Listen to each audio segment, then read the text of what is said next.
Hola, ¿qué tal? Quisiera compartir con ustedes algo sobre lo que es la doctrina del rapto. Hoy en día hay muchos que defienden y aseguran que el rapto pretribulacionista se va a dar en la tierra y tocan otros tópicos en cuanto a que la iglesia e Israel son dos cosas distintas. Pero quisiera dar un viaje pequeño con ustedes sobre estos temas para que ustedes puedan ver que la posición del rapto pretribulacionista no es la única que existe, que hay otras posiciones igualmente y que como tal debemos nosotros los cristianos indagar cuál de ellas es la que se acerca más a la verdad. El apóstol Pablo era el apóstol del Señor Jesucristo a los gentiles y él siempre se identifica en sus cartas como Pablo, siervo del Señor Jesucristo. Es decir, Pablo tenía toda la autoridad y era un siervo legítimo del Señor Jesucristo para hablar de doctrina y enseñar de doctrina bíblica a los nuevos cristianos a los que él iba trayendo al Señor en su obra misionera. Sin embargo, dice la Biblia que él llegó a un pueblo de Berea y que los bereanos, que eran muy nobles, cuando escucharon las predicaciones de ellos, dice que ellos fueron a consultar las escrituras para ver si lo que el apóstol del Señor, el siervo del Señor, el apóstol de los gentiles, decía si era cierto o no. Es decir, ellos no se dejaron impresionar por ser un siervo del Señor, por ser el apóstol, sino que a ellos lo que les interesaba era verificar que en realidad lo que el apóstol Pablo estaba diciendo era correcto conforme a las escrituras, que es la actitud que todos debemos tener de una u otra forma. No importa quién lo diga. Puede ser el pastor, que es un siervo del Señor, puede ser fulano de tal, que sea un siervo del Señor. Debemos siempre verificar con las escrituras si lo que ellos enseñan es así o no. Porque la Biblia dice que la iglesia es el baluarte y la columna de la verdad. Es decir, la verdad a usted y a mí nos debe importar por sobre todas las cosas. Debemos preocuparnos si lo que creemos es verdad, sí o no, por nosotros mismos, porque todo es personal. No podemos justificar nuestras creencias basados en lo que otros enseñan, porque ellos pueden equivocarse. La humildad intelectual es aceptar que yo puedo estar equivocado y investigar, y si estoy equivocado, retractarme en cuanto a lo que yo creo.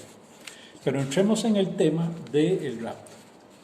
Primero, vamos a hacer una introducción para que el tema vaya quedando claro. Por ejemplo, si usted y yo leemos Levíticos 25, vamos a ver que en Levítico 25 Dios le da la orden a Israel de que cuando ellos entren a la tierra prometida, cada 7 años le van a dar un año de descanso a la tierra. Pero resulta que cuando entraron a la tierra prometida no les dieron ese descanso a la tierra, sino que trabajaron la tierra parejo y la tierra nunca tuvo esos años de descanso por 490 años, no los tuvo. Entonces, si leemos Jeremías capítulo 25, verso 11 y Jeremías capítulo 29, verso 10, vamos a ver que ahí están las profecías que Dios le da a Jeremías de que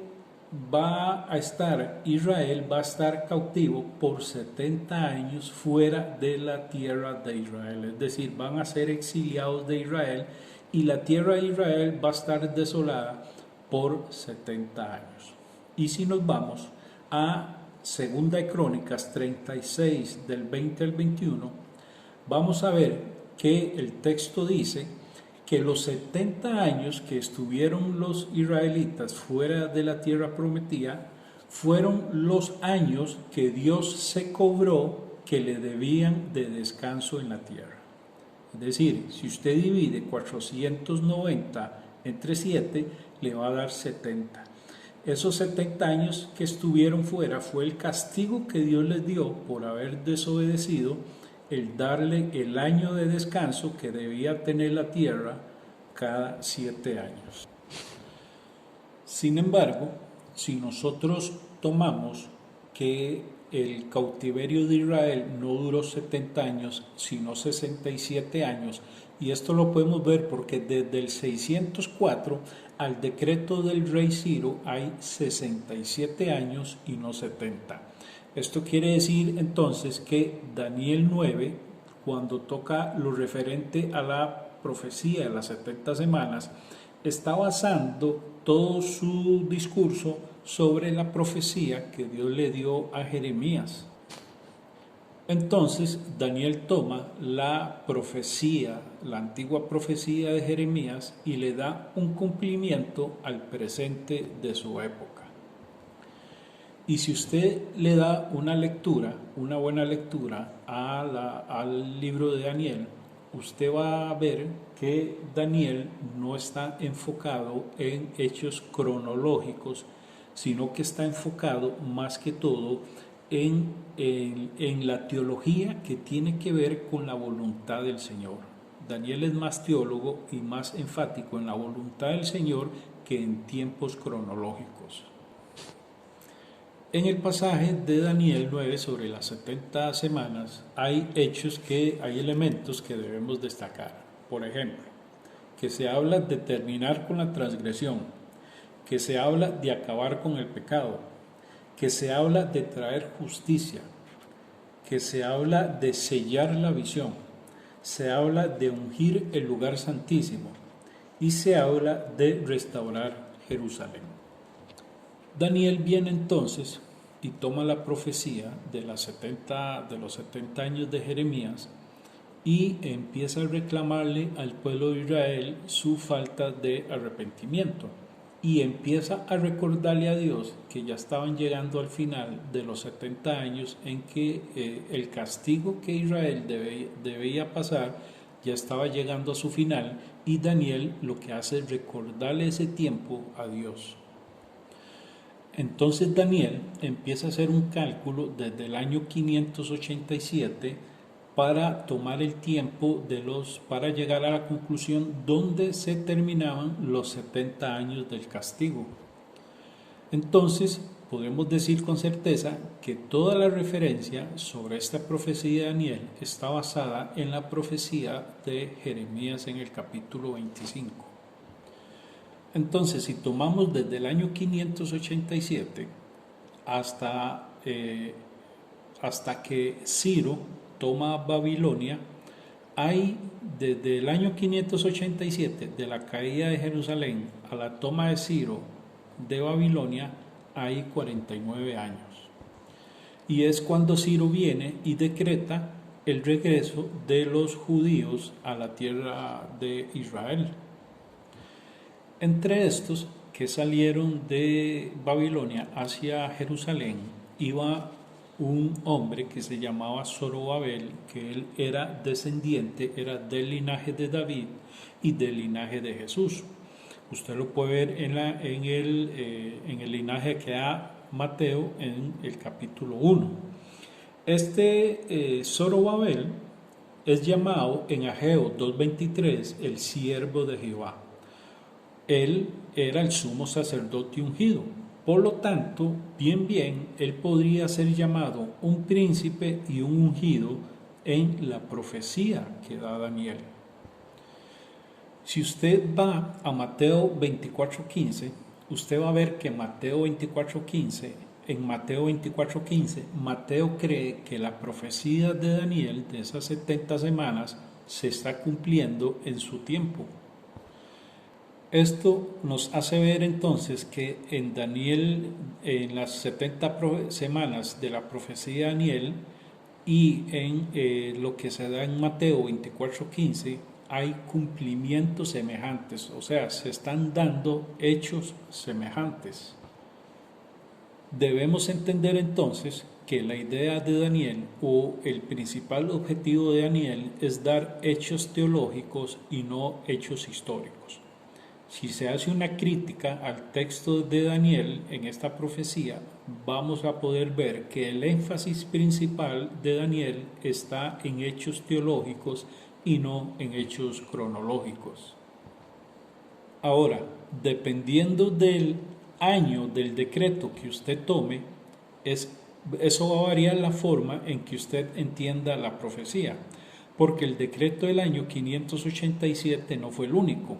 Hay otras posiciones teológicas que toman otros decretos históricos para poder aplicar esta profecía. Por ejemplo, hay un decreto usado por Ciro, un decreto que dio el rey Ciro en el 536.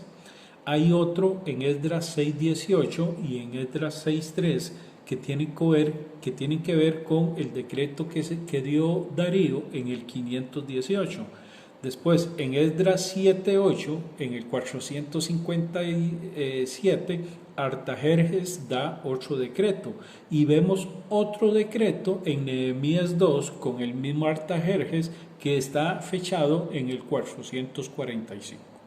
Entonces, los tiempos de la profecía de Daniel va a variar según el tiempo cronológico de estos decretos que usted tome. Sin embargo, hay quienes reestructuran el versículo 25 de Daniel para tener un periodo de 69 semanas y no dos periodos, es decir, el de 7 y de 72 y de 62 semanas. Ellos prefieren unir estos dos periodos en uno solo y hacer uno de 69 semanas. Entonces, para poder acomodar este periodo, ellos necesariamente tienen que tomar el decreto del año 457 que sale en Esdras 7.8 menos los 483 años, es decir, si usted multiplica 7 por 69 le va a dar 483 años, entonces esto les viene dando más o menos una estimación que se acerca más o menos al año 25 y 26 de la era cristiana y da precisamente con el ministerio de Jesús, con la entrada de Jesús, la entrada triunfal de Jesús a Jerusalén. Y es entonces cuando ellos vienen y dicen que entre la semana 69 y la semana 70 hay un paréntesis, hay un tiempo en el que se llama el tiempo de gracia y que es precisamente el tiempo que está viviendo la iglesia.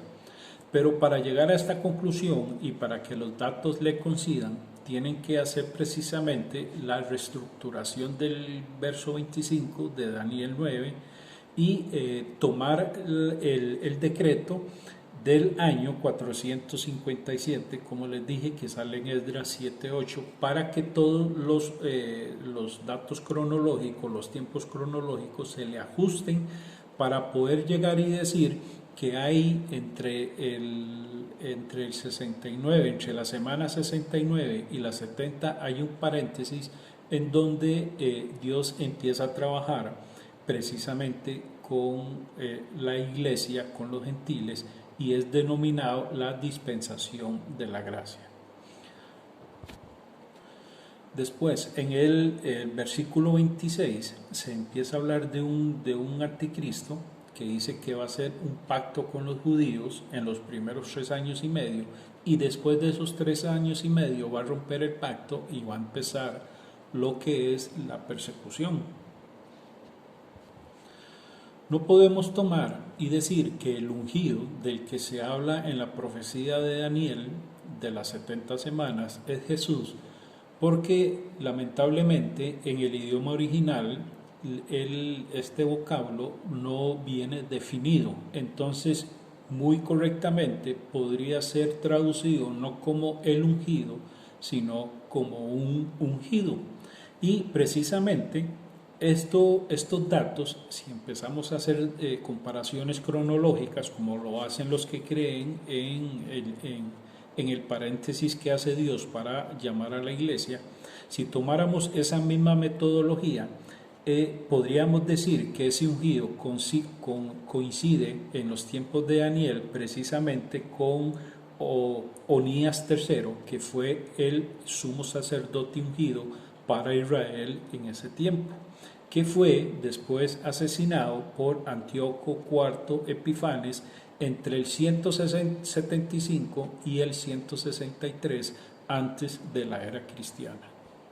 Si nos vamos también al verso 27 de la profecía de las 70 semanas en Daniel, podríamos también decir que el trato que se habla de esa última semana, de los primeros 3 años y medio, en donde se hace un pacto con los judíos, y los segundos 3 años y medio, donde se rompe ese pacto, podríamos ver históricamente ahí también, cronológicamente, daría perfectamente con el pacto que hizo Antíoco Epifanes con los judíos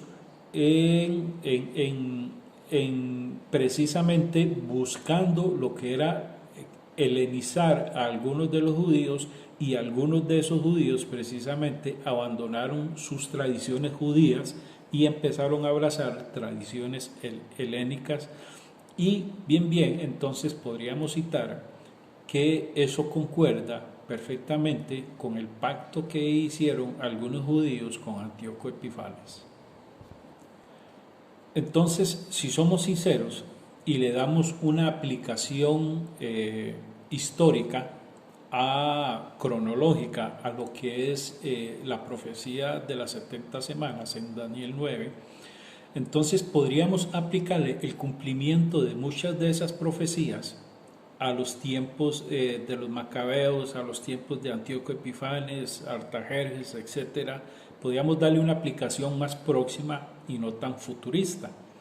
Pero, sin embargo, es aquí donde tenemos que ver que para poder darle una aplicación futurista, como la aplicación que les dan los que creen en el rapto, ¿verdad?, que son los dispensacionalistas, que ahorita les aclaro eso, tendríamos que reestructurar el verso 25, como les dije antes, para poder hacer que las fechas coincidan. Hablemos un poco de los que son las dispensaciones. Las dispensaciones es una postura teológica en la que se dice que Dios ha tratado en diferentes periodos de la vida con el ser humano, y Dios le ha dado al ser humano dispensaciones diferentes o administraciones diferentes o pruebas diferentes en las que el ser humano ha fallado en todas. Entonces Dios, cuando falla una, levanta una nueva dispensación o una nueva administración. Cuando falla en otra, levanta una nueva administración o una nueva dispensación. Esas 7 dispensaciones son la dispensación de la inocencia, que abarca desde el tiempo de la creación del hombre a la caída en pecado por parte de Adán y Eva. Después está la dispensación de la conciencia, que va desde la caída de Adán y Eva hasta Noé. Después está el tiempo de la dispensación del gobierno humano, que va desde Noé hasta Abraham. Después la dispensación del gobierno patriarcal, que va desde Abraham hasta la ley de Moisés. Después está la dispensación de la ley de Moisés, que va desde Moisés hasta el tiempo de la iglesia, ¿verdad? Entonces es ahí donde Dios hace un paréntesis y estamos todavía en la dispensación de la gracia, cuando esta dispensación de la gracia, que es la dispensación de la iglesia, los que creen en el rapto, que son dispensacionalistas forzadamente, creen que esta paréntesis es el tiempo de la gracia, en donde Dios va a reunir o a juntar todos los que van a conformar la iglesia del Señor, todos los que van a ser salvos y todos los que van a ser unidos a la iglesia del Señor. Cuando esta dispensación de la iglesia o dispensación de la gracia termine, entonces va a entrar la dispensación del milenio, que es cuando el Señor Jesucristo va a reinar con la iglesia por 1000 años. Entonces es ahí donde los dispensacionalistas empiezan a hacer la diferencia entre Israel y la iglesia. Pero es verdad o es correcto decir que la iglesia, el trato de Dios con la iglesia es uno y el trato de Dios con Israel es otro. Tienen promesas diferentes, son dos cosas distintas. Precisamente recurramos a la Biblia para ver qué dice la Biblia en cuanto a esta posición. Si leemos Efesios 3:6, va a decir lo siguiente: que los gentiles son coherederos y miembros del mismo cuerpo y copartícipes de la promesa en Cristo Jesús por medio del Evangelio. Es decir, nosotros somos coherederos junto con los judíos y formamos un solo cuerpo y vamos a ser copartícipes de las mismas promesas. Y mire usted qué interesante lo que dice Efesios 2:12. Dice: recuerden que en ese entonces ustedes, los gentiles, estaban separados de Cristo, excluidos de la ciudadanía de Israel y ajenos a los pactos de la promesa, las dispensaciones, sin esperanza y sin Dios en el mundo. Pero ahora en Cristo Jesús, ustedes que antes estaban lejos, Dios los ha acercado mediante la sangre de Cristo. Nos ha acercado a las promesas que eran del pueblo de Israel. Porque Cristo es nuestra paz. De los dos pueblos ha hecho un solo. Oiga, verso 14 de Efesios 2. Porque Cristo es nuestra paz. De los dos pueblos ha hecho uno solo, es decir, no Israel y no la iglesia, un solo pueblo, derribando mediante su sacrificio el muro de enemistad que nos separaba. Es decir, por medio del sacrificio de Cristo quedó la separación que había entre gentiles y judíos y se ha formado un solo cuerpo entre gentiles y judíos que es el cuerpo de Cristo. Dice, pues el verso 15, pues anuló la ley de sus mandamientos y requisitos. Esto lo hizo para crear en sí mismo de los dos pueblos una nueva humanidad al hacer la paz. Nuevamente, de los dos pueblos hizo uno solo.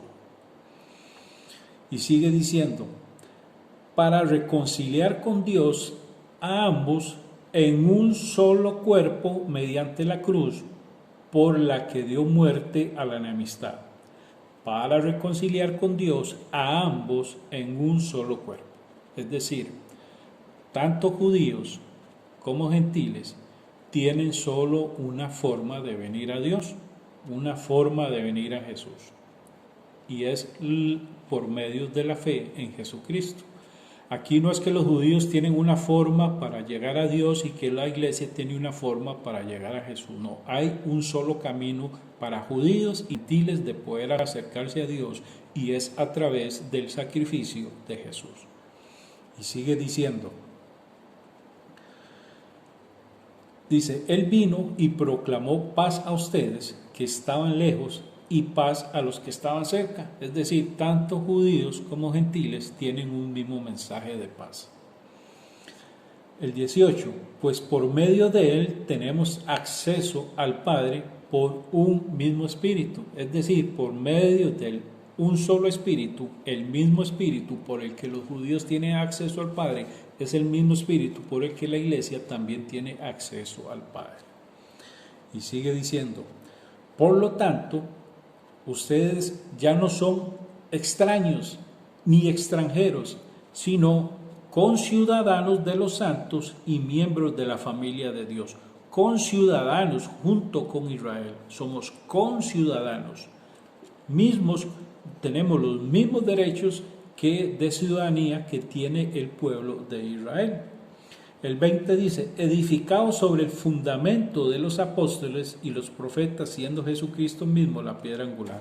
Tanto judíos como gentiles tienen que fundamentarse sobre el mismo fundamento de los apóstoles y los profetas. Y ese fundamento es Cristo Jesús. El 21 dice, en él todo el edificio bien armado se va levantando para llegar a ser un templo santo en el Señor. Los dos van a ser un templo santo en el Señor. El 22, en él también ustedes son edificados juntamente. ¿Juntamente con quién? Con los judíos, para ser morada de Dios por su Espíritu. Y ahora, para dejar más claro esto, vámonos a lo que dice Juan, a los 144,000 judíos, de los que habla, a los 144,000 marcados de cada tribu de los judíos, de las que se habla en Apocalipsis 7. Entonces, según el verso 3 de Apocalipsis 7, dice que los sellados, en el verso 3, dice que los sellados son siervos de Dios. Y si hacemos un análisis de las palabras que se usan en Apocalipsis, vamos a ver que nunca se usa la palabra para número. Es una palabra griega que nunca se usa en todo el libro de Apocalipsis para referirse a los judíos como tal. Entonces, si vamos a entender o a seguir la máxima de que la Biblia se interpreta sola, la misma Biblia interpreta la Biblia, vamos a tener que tomar en cuenta que en Apocalipsis nunca se usa esta palabra para referirse solo a los judíos. Entonces, si aparte de esto tomamos también la simbología de los números bíblicos y tomamos el número 12, que tenemos que tomar precisamente las 12 tribus, los 12 apóstoles, etcétera, que vienen a ser en la Biblia como números que simbolizan administración o que viene a veces simbolizando también la totalidad de algo. Entonces, si usted toma 12 por 12 por 1000, que es cantidad, 12 por 12, totalidad, por 1000, que es cantidad, entonces vamos a llegar a la conclusión de lo que se está hablando ahí es de una cantidad grande, una gran cantidad grande de personas escogidas. Entonces, si aparte de eso seguimos para abajo y vemos cuáles son esas 12 tribus de Israel, porque dice, claro, son judíos, dice, esos 144,000 son judíos porque se habla de las 12 tribus de Israel. Pero vea usted qué interesante, que cuáles son esas 12 tribus de Israel. Si empezamos a ver los contrastes de los que se habla ahí en el capítulo 7 de Juan, viene y habla y menciona a José como una tribu, pero también menciona a Manasés como otra tribu, y no es posible, bíblicamente no es posible, que el padre sea una tribu y que el hijo sea otra tribu. La tribu es la del padre, es decir, tenemos que tomar al padre para decir la tribu de tal, es decir, la tribu de José, pero no podemos tomar al hijo de José, Manasés, y decir la tribu de Manasés, porque en la Biblia no se figura así. Si usted ve en la Biblia y busca los 12 hijos que tuvo Jacob, se va a dar cuenta que Manasés no era hijo de Jacob, sino hijo de José. Entonces aquí hay un contraste y no podemos entonces decir que representa las 12 tribus de Israel porque Manasés no era una tribu de Israel. Y sin embargo, también podemos ver que Efraín, que era una tribu de Israel, no sale en ese capítulo 7 de Apocalipsis, que Efraín fue la tribu más poderosa que tuvo el pueblo de Israel. No aparece tampoco la tribu de Dan. Entonces, el hecho de que Juan mencione en Apocalipsis 7 hijos que no fueron tribus y no mencione otras tribus, junto con el número simbólico de los 144,000, 12 por 12 por 1000, entonces tenemos que entender forzadamente de que los 144,000 que se hablan en Apocalipsis 7 son simbólicos y no literales, porque Manasés no era una tribu y faltan 2 tribus que no se mencionan en Apocalipsis 7, entonces no podemos sencillamente decir que son literales, sino que son simbólicos.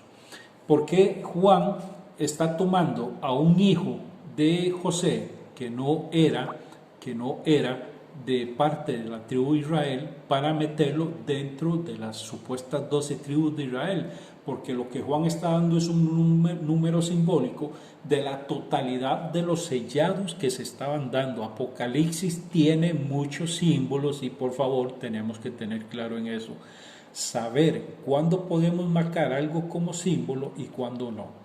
Y efectivamente, no podemos decir que la tribu son 12 tribus literales porque Manasés no era tribu y faltan 2 tribus además en las que Juan menciona. Entonces no podemos decir eso. Forzadamente tiene que ser simbólico y no literal. Este número de judíos sellados, en primer lugar, no es simbólico. Es muy importante el poder saber interpretar en la Biblia cuando el lenguaje es simbólico y cuando es literal. Es literal porque dice el versículo 4, oí el número de los sellados. O sea, Juan mismo está diciendo que oyó. No está viendo o teniendo una visión de 144,000, sino que está oyendo claramente que de cada tribu de Israel están siendo escogidos 12,000 personas de cada una de las tribus. Entonces, el que Juan venga a meter tribus que no eran parte de las tribus de Israel, entonces Juan está siguiendo el principio que se da en Gálatas 3:29, que dice de la siguiente forma: y si soy de Cristo, soy descendencia de Abraham y herederos según la promesa. Es decir, todos los que somos de Cristo, como leímos en Efesios, como leímos aquí en Efesios 2:12, del 12 al 22, vamos entonces a ver que somos israelitas todos los que somos de la fe de Abraham, porque el Israel de Dios es un Israel espiritual. El Israel literal terminó, no existe, sino que tanto judíos como gentiles vamos a formar el Israel espiritual de Dios, el Israel de las promesas, el Israel de la circuncisión no hecha en carne, sino hecha en el corazón, el Israel que viene a ser al que le pertenece la promesa en su simiente, no a las simientes, como dice Pablo, en su simiente, refiriéndose a Jesucristo. En Jesucristo todos venimos a ser coherederos juntamente con los judíos, los gentiles, juntamente con los judíos venimos a ser coherederos de las promesas de Dios, formando un solo cuerpo, un solo pueblo. Entonces, decir que son 2 pueblos es totalmente contrario, es contradictorio a lo que la Escritura enseña. Y los que creen en el rapto se tienen que valer de las dispensaciones y decir que en la dispensación de la gracia es un paréntesis que Dios hace con su trato de Israel, porque tienen que necesariamente verlo así o tomar o echar mano de ese paréntesis para poder justificar el hecho de que Dios no esté tratando con los judíos en este tiempo de paréntesis. Pero eso es un problema entonces que tienen los dispensacionalistas que creen en el rapto pretribulacionista, porque se han hecho un enredo con esto de las dispensaciones, pero no necesariamente porque esto sea lo que enseñe la Biblia. Ahora, a mí me llama mucho la atención un video que saca Armando Alducin, donde dice, y él reconoce que el rapto no fue una doctrina bíblica aparte del 1800 hacia Jesús, sino que el rapto ha venido a ser una doctrina a partir del 1830 para acá, que si leemos la historia nos vamos a dar cuenta que fue el padre del dispensacionalismo, John Darby, que fue el que empezó a extraer esta doctrina del rapto.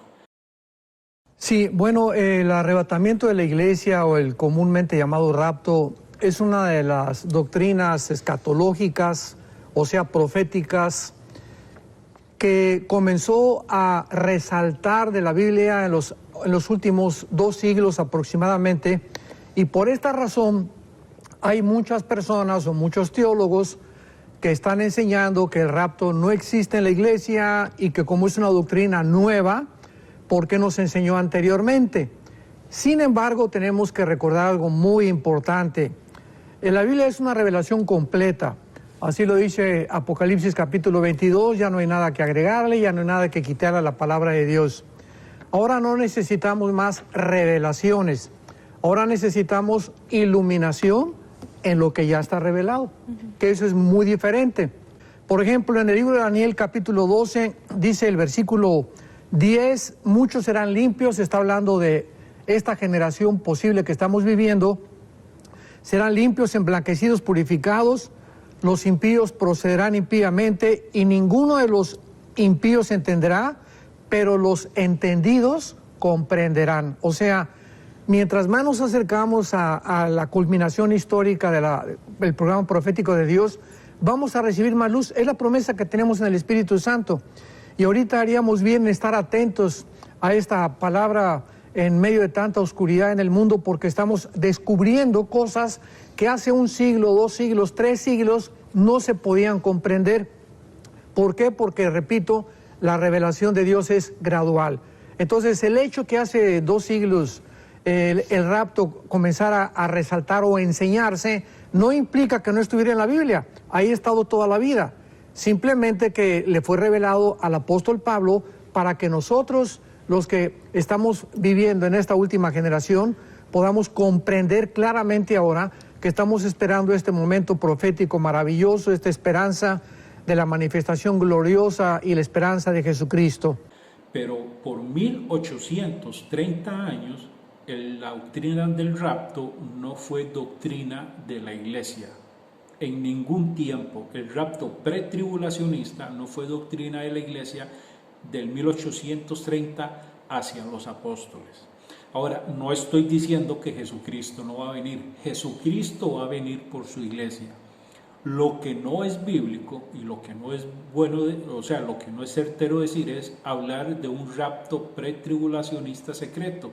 Ese rapto en donde muchas personas van a desaparecer y muchos no van a saber qué es lo que está pasando, se van a asustar, van a ver campos vacíos, van a ver que el chofer del bus desapareció, que la ropa va a quedar tirada en el suelo, que mucha gente va a desaparecer, que va a ser una noticia mundial, que muchos han desaparecido.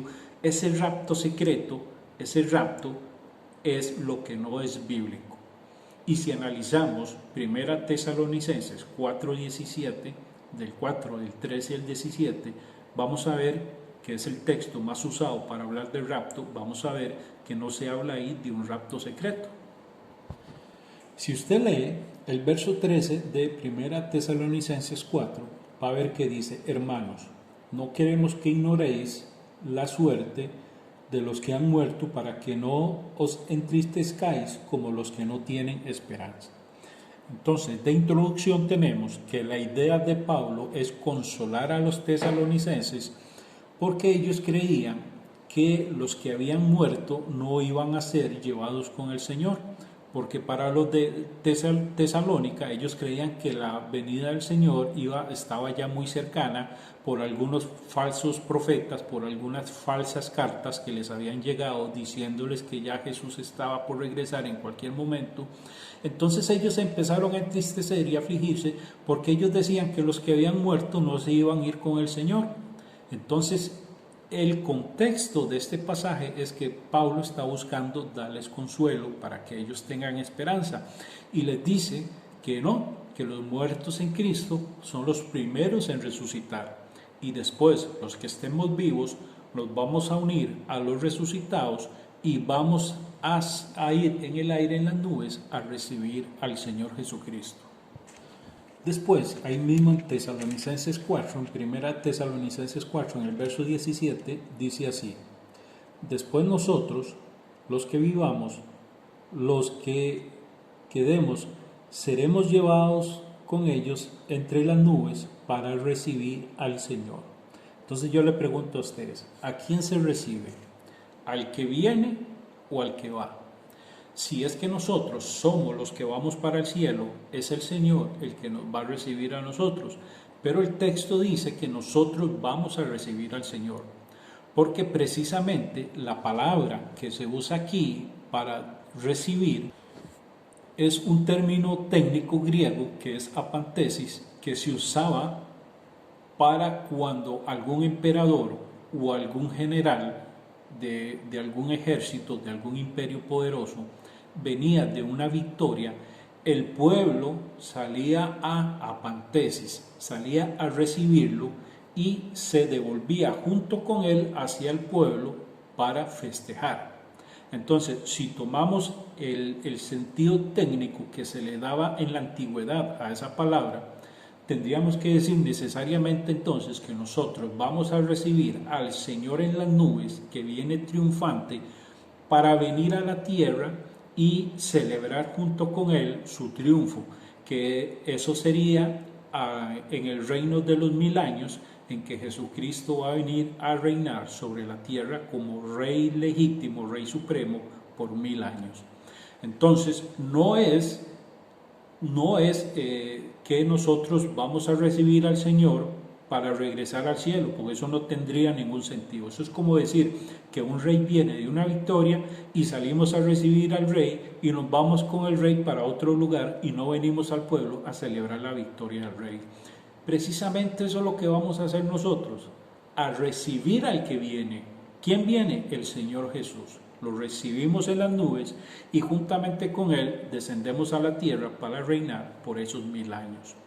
Entonces, por eso el rapto pretribulacionista es lo que se niega, es decir, no va a haber un rapto en el que la iglesia va a desaparecer junto con el Señor que viene a recogerla, porque ese no es el sentido de 1 Tesalonicenses 4:17. El Señor Jesús va a venir y nos va a levantar a la iglesia, nos va a arrebatar a la iglesia, nos va a arrebatar, van a resucitar los muertos. Los que estemos vivos vamos a ser arrebatados y a recibir al Señor en el aire y vamos a venir a la tierra a recibir el reinado de Jesús por 1000 años, pero eso no va a ser antes de la tribulación, porque si leemos Mateo 24 vamos a ver qué es lo que dice.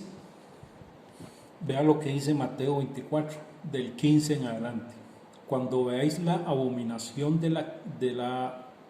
la anunciada por el profeta Daniel, erigida en el lugar santo, entonces los que viven en Judea huyan a los montes. El que esté en la azotea no baje a recoger nada en casa, y el que esté en el campo no vuelva a recoger el manto.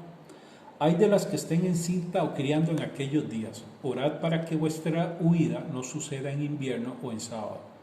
Pero habrá una gran tribulación como jamás ha sucedido desde el principio del mundo hasta hoy, ni la volverá a ver. Oiga que dice una gran tribulación.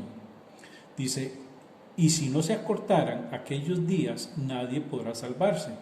Pero en atención, oiga, a los elegidos se acortarán aquellos días. Perdóneme, pero si usted no es elegido, yo sí.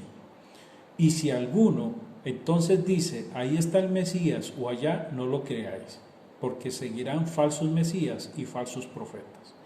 Entonces podemos ver que dice que después de la gran tribulación, Él va a cortar esos tiempos por causa de los elegidos.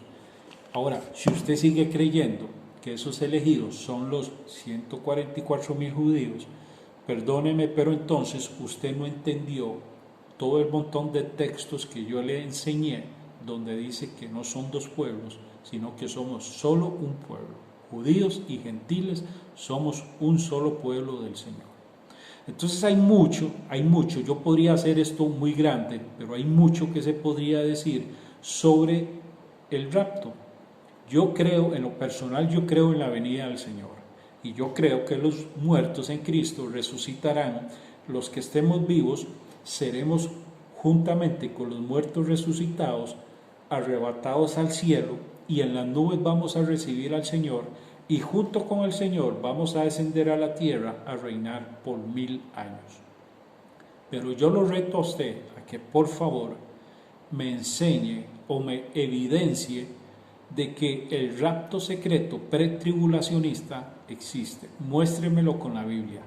Cuando me refiero al rapto secreto pretribulacionista, me estoy refiriendo a ese rapto como se enseña hoy en día. como lo enseña Tim LaHaye, que sacó una película o un libro del que sacaron una película que se llama Dejados Atrás. Vamos a ver que lo que se enseña en la mayoría de las iglesias es que el rapto va a ser secreto, es decir, nadie se va a dar cuenta, nadie lo va a ver, nadie va a saber qué pasó. Lo único que van a saber es que desaparecieron un montón de gente alrededor del mundo y va a empezar ahí entonces el periodo de la gran tribulación. Eso es lo que se llama el rapto secreto, es decir, nadie se va a dar cuenta. Pero por el contrario, Mateo, lo que es Mateo 24, Primera Tesalonicenses 4, Primera Corintios 15 y Apocalipsis 20 hablan de una trompeta que por el contrario va a anunciar la venida del Señor. Y la Biblia dice, y todo ojo le verá. Entonces no es un rapto secreto, va a ser algo que va a ser visto por muchos, va a ser algo público, va a ser algo que toda la gente va a ver, se van a dar cuenta, y no tiene que ver nada con un rapto secreto. Entonces yo lo insto a usted a que seamos como los de Berea, que aunque era el apóstol Pablo, el siervo del Señor, no le creyeron, sino hasta que fueron a investigar por medio de las Escrituras si lo que él decía era así. Podría seguir diciendo más sobre el rapto, pero ya el video se está haciendo muy grande y no creo que sea necesario. Creo que lo que he dicho ya es suficiente como para poder dar algunas evidencias o algunos fundamentos para no creer en un rapto secreto pretribulacionista. Que estén bien.